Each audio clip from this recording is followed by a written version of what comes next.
దేవుడు తన సేవకులను అగ్ని జ్వాలలుగా తయారు చేస్తున్నాడు. హల్లెలూయా.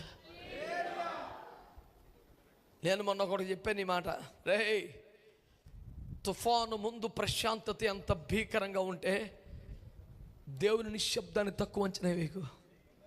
ఆయన సైలెంట్గా ఉన్నాడంటే ఏదో బీభత్సమైన కార్యానికి ఆయన పునాదులు వేస్తున్నాడు.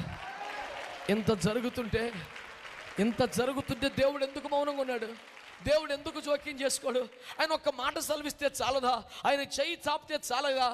ఎందుకు? నేనేమో చేతగాను ఏమి చేయలేక కూలబడ్డాను, ఆయన అన్ని చేయగలిగి కూడా మౌనంగా ఉన్నాడు. దేవుడు జోక్యం చేసుకుంటే బాగుండు, దేవుడు మాట్లాడితే బాగుండు, దేవుడు ఏదైనా చేస్తే బాగుండని పరిశుద్ధులు కుమిలిపోతున్నారు, ఆత్మపురులు ఏడుస్తున్నారు, అభిషక్తులు ప్రలాపిస్తున్నారు. చేతగాట్లేదు, ఏం చేయలేకపోతున్నాను, అక్రమాన్ని అడ్డుకోలేకపోతున్నాను, పాపాన్ని ఆపలేకపోతున్నాను, సంఘాన్ని తయారు చేయలేకపోతున్నాను.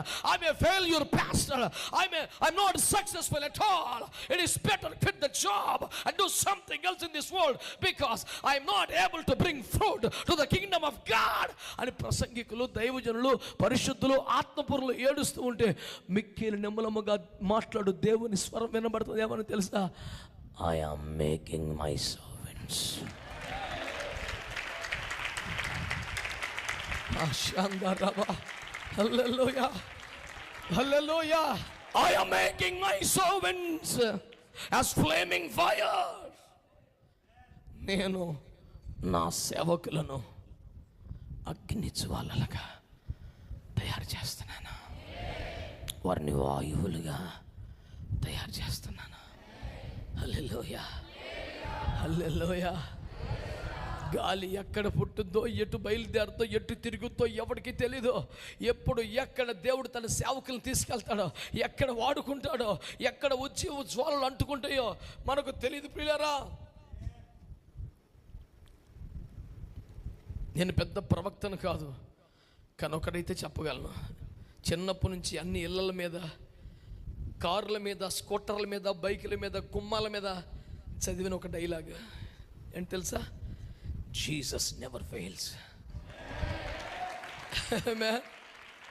చిన్నప్పటి నుంచి చదువుతా వచ్చాను. Jesus never fails. యేసు ఓడిపోడు. సాతాను అక్కడ అన్నాడు, నువ్వు చాలామందిని తయారు చేసావుగా, నన్ను ఏమన్నా చేయగలిగారా? ఇంకెవరిని చేసినా ఇంతే అని వాడు అపహాస్యం చేయాలనుకుంటున్నాడు. అదంతా మేకపోతు గాంభీర్యమే. ఆడికి తెలుసు ఆయన ఒక్కొక్కరిని తయారు చేసుకుంటూ పోతే సేవ ఎట్లుంటుందో.